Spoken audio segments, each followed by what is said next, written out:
जयपुर भारत की बेहद खूबसूरत राज्य राजस्थान की राजधानी और पिंक सिटी के नाम से मशहूर ये शहर अपने रंगों को न सिर्फ किताबों में बल्कि सड़कों, इमारतों और रोज़मर्रा की ज़िंदगी में जीता है। दिन में जब इसके गुलाबी बाजार पर धूप की किरणें पड़ती हैं या रात की रोशनी में जब मनिहारों के रास्ते में लाख की चूड़ियाँ खनकती हैं, तो ये सारे दृश्य गवाही देते हैं इस गुलाबी नगरी की खूबसूरती की। 5 कलर्स ऑफ ट्रैवल की इस पेशकश में आज हम आपको ले चलेंगे जयपुर के ऐतिहासिक सफ़र पर।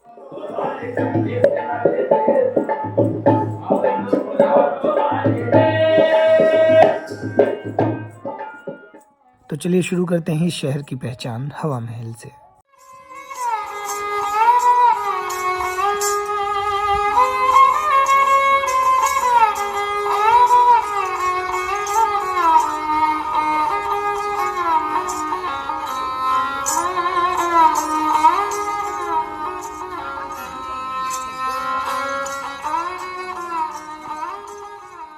इस 5 मंजिला हवा महल को सिर्फ इसलिए डिज़ाइन किया गया ताकि जो राजघराने की महिलाएं थी, जिन्हें अक्सर पर्दे में रहना पसंद था, जो झिझकती थी बाहर जाने के लिए, वो महिलाएं यहाँ से इन झरोखों से, इस महल के झरोखों से जो सड़क पर होने वाली गतिविधियों को देख सके, झांकियों को देख सके, जो नित्य प्रतिदिन कार्यक्रम होते थे उनको देख सके। इसलिए ये हवा महल स्पेशली उन महिलाओं के लिए बनाया गया।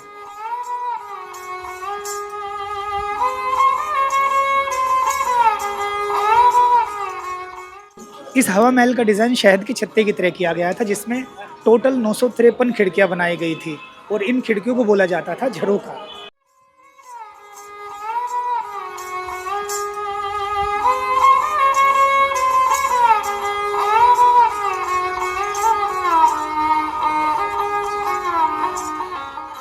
और यहीं कुछ कदमों की दूरी पर हम पहुंच गए हैं इसके बिल्कुल बेहद करीब मौजूद जंतर मंतर।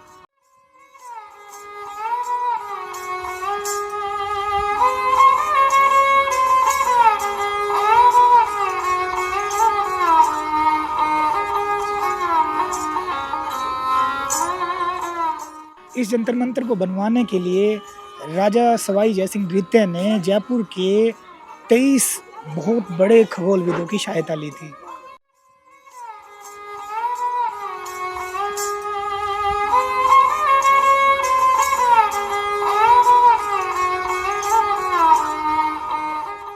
इस जंतर मंतर का निर्माण खगोलीय घटनाओं की जानकारी, ग्रहों की जानकारी, समय को जानना और मौसम की पहले से भविष्यवाणी तय कर लेना जैसी बहुत सारी चीज़ों के लिए किया गया था।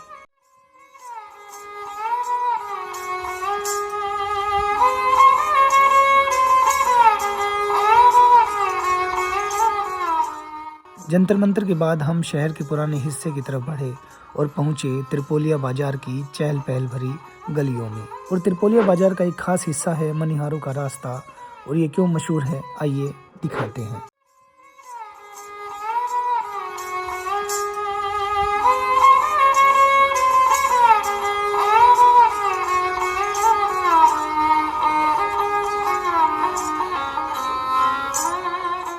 जितना पुराना है जयपुर, उतना ही पुराना है यहाँ का त्रिपोलिया बाजार का मनिहारों का रास्ता।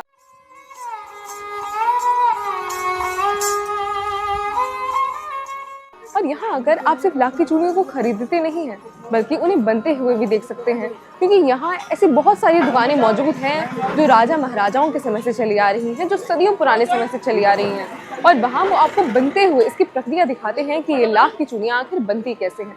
न सिर्फ लाख की चूड़ियाँ, बल्कि गुलाल गोटे और ऐसी बहुत सारी चीज़ें जो लाख से बनाई जाती हैं, वो भी आपको यहाँ देखने को मिलती हैं। और यहाँ के दुकानदारों से जब आप बातचीत करेंगे तो आपको पता चलेगा कि आखिर ये लाख आता कहाँ से है, ये बनता कैसे है और इसकी पूरी प्रक्रिया क्या होती है, और उसके बाद कैसे ये चूड़ियाँ जयपुर राजस्थान में यहाँ बनने के बाद पूरी दुनिया तक जाती हैं और खूब नाम कमाती हैं।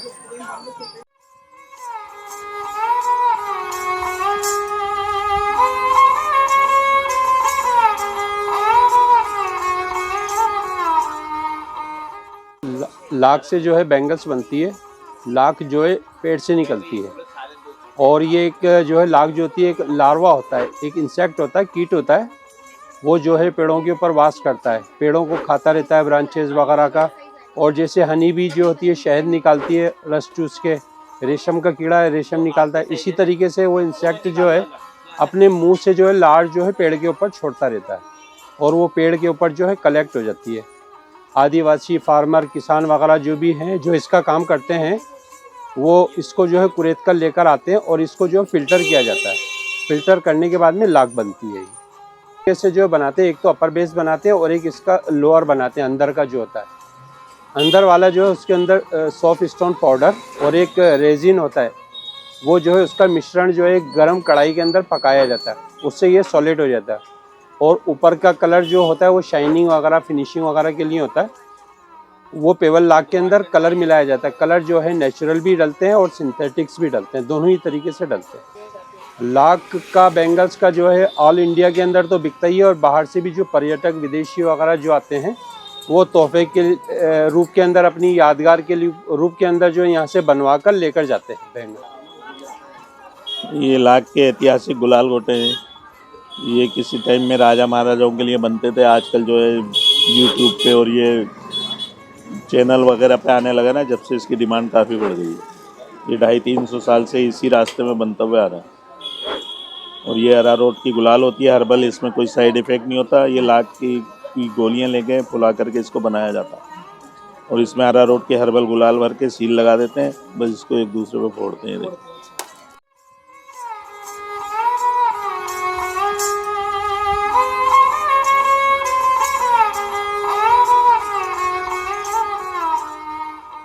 जयपुर में कई ऐतिहासिक इमारतें मौजूद हैं और उन्हीं में से एक है जयपुर के राजघरानों की याद दिलाती यह गैटोर की छतरियाँ।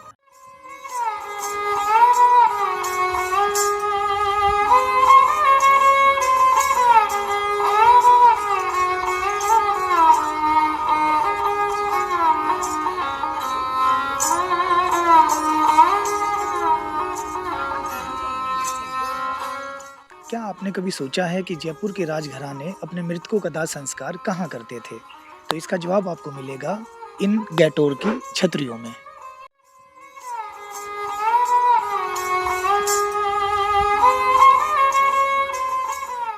ये जो छतरियां हैं ये नाहरगढ़ किले के बिल्कुल तलहटी में बनाई गई हैं और ये इतनी खूबसूरत दिखाई देती हैं जैसे कोई महल हो या कोई मीनार हो। और इसमें जो राज परिवार की समाधियां हैं वो अलग अलग छतरियों में अलग अलग राज परिवार के सदस्यों की समाधियां बनाई गई हैं। ये छतरियां बलुआ पत्थर और संगमरमर से बनाई गई हैं। आप यहाँ जब इसके डिज़ाइंस को गौर से देखेंगे तो उसमें नेचर, युद्ध के कुछ दृश्य, इसके अलावा डिज़ाइनदार पैटर्न भी आपको बहुत खूबसूरती से दिखाई देंगे।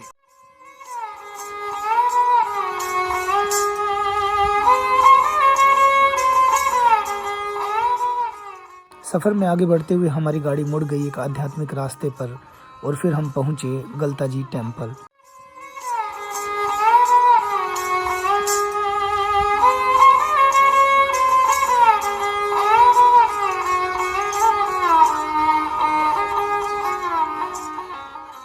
एक ऐसा मंदिर जिसके बारे में ये माना जाता है कि यहाँ के जलकुंड कभी नहीं सूखते और यहाँ पानी की कमी कभी नहीं हो सकती।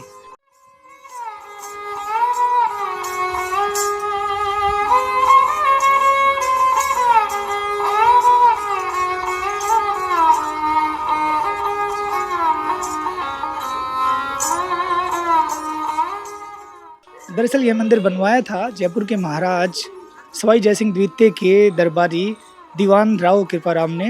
कहते हैं कि उन्होंने यह मंदिर संत गालो के सम्मान में बनाया था और संत गालो एक ऐसे संत हुए जिन्होंने अपनी कठोर भक्ति साधना से यहाँ देवताओं को प्रसन्न कर दिया था और देवताओं ने आशीर्वाद दिया कि इस जगह पर कभी भी पानी की कमी नहीं रहेगी। और कहते हैं उसके बाद से यहाँ प्राकृतिक झरने और जल कुंड कभी नहीं सूखे, यहाँ हमेशा भरपूर पानी की मात्रा रही।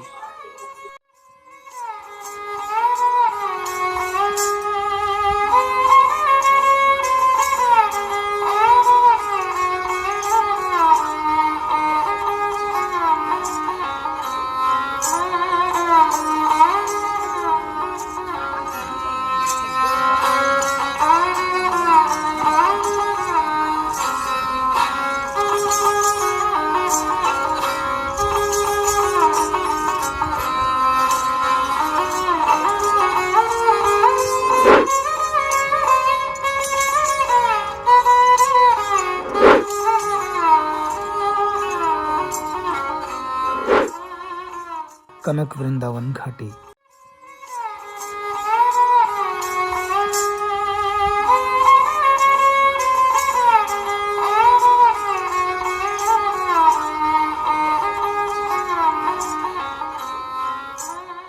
आज मैं जयपुर की एक ऐसी धरोहर पर खड़ी हूँ जहाँ कई सारी बॉलीवुड मूवीज़ की शूटिंग हुई है और उसके साथ ही इसका हिस्टोरिकल बैकग्राउंड भी उतना ही शानदार है।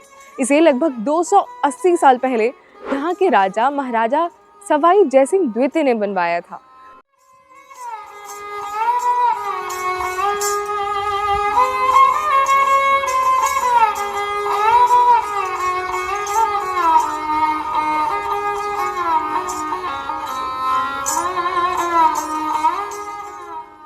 जयपुर की और भी खूबसूरत ऐतिहासिक इमारतों की तरह यहाँ भी आपको देखने को मिलती है संगमरमर की सजावट, बलुआ पत्थर की बनावट और खूब सारे फव्वारे।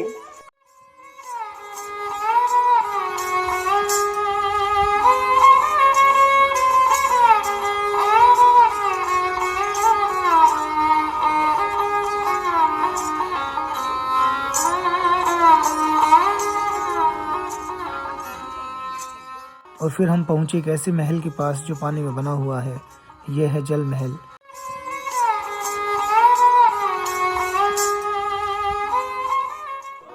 जैसा कि आप जानते हैं अभी हम हैं जयपुर में और आज हम जयपुर के एक ऐसे महल के पास मौजूद हैं जिसे पानी में बनवाया गया। ये है जल महल, जिसे वाटर पैलेस के नाम से भी जाना जाता है। ये जल महल उस वक्त के शाही परिवारों का समर रिट्रीट हुआ करता था और इसे जिस झील पर बनवाया गया है असल में वो एक आर्टिफिशियल झील है जिसे वाटर कंजर्वेशन के पर्पज से बनवाया गया था। यह आसपास के एरिया को भी हमेशा ठंडा रखती थी।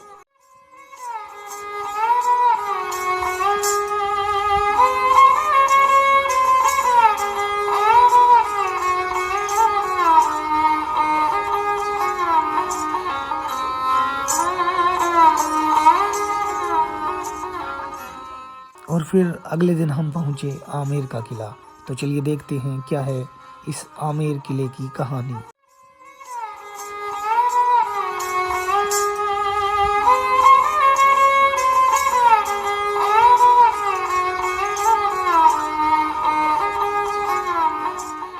यूँ तो जयपुर में बहुत सारी ऐतिहासिक जगह है जिनका अपना अलग वजूद है, लेकिन जयपुर की अगर कोई एक ऐतिहासिक जगह जो उसकी पहचान मानी जाती है वो है आमेर का किला।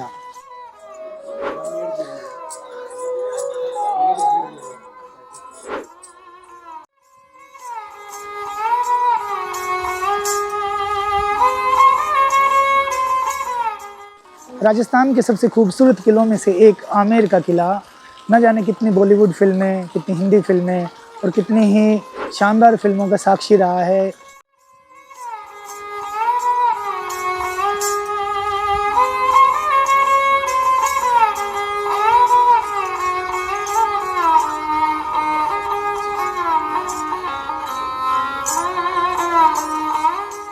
राजस्थान की आन बान और शान का प्रतीक यह आमेर का किला आज भी सदियों से सीना ताने खड़ा है।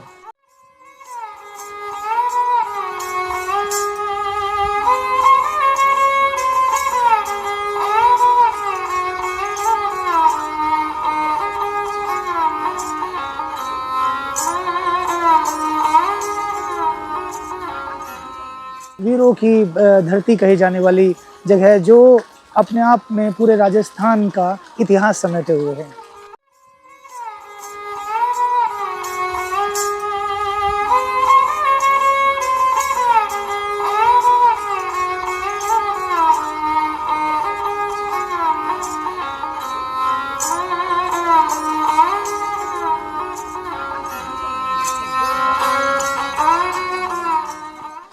जोधाबाई का हम लोग जिक्र देखते हैं, ना केवल मान सिंह जैसे पराक्रमी राजा का दौर देखते हैं।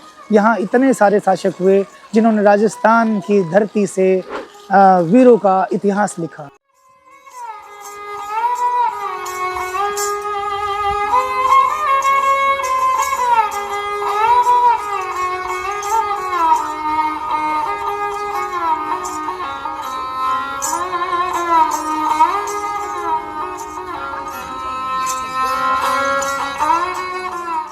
आप पूरे राजस्थान में जितनी भी भव्य इमारतें देखेंगे, जितने ऐतिहासिक किले देखेंगे, उसमें अधिकतर में राजपूत शैली और मुग़ल शैली की वास्तुकला का आपको मिश्रण मिलेगा।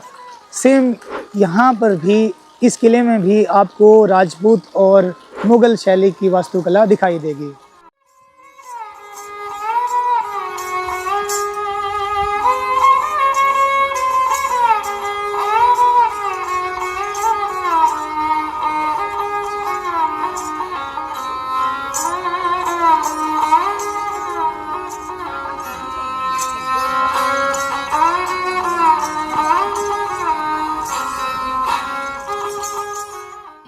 मन प्रीत कराओ जी, मन क्यों तरसावे हो, मन शक्ल दिखाओ जी, शरारत सब जानू मैं चौधरी, सलेवन पंगा जी मैं के लगे, और हिंदरा बनाचे मोरनी, चंदा बनारी, चंदनिया कावड़ी मोरनिया झूम।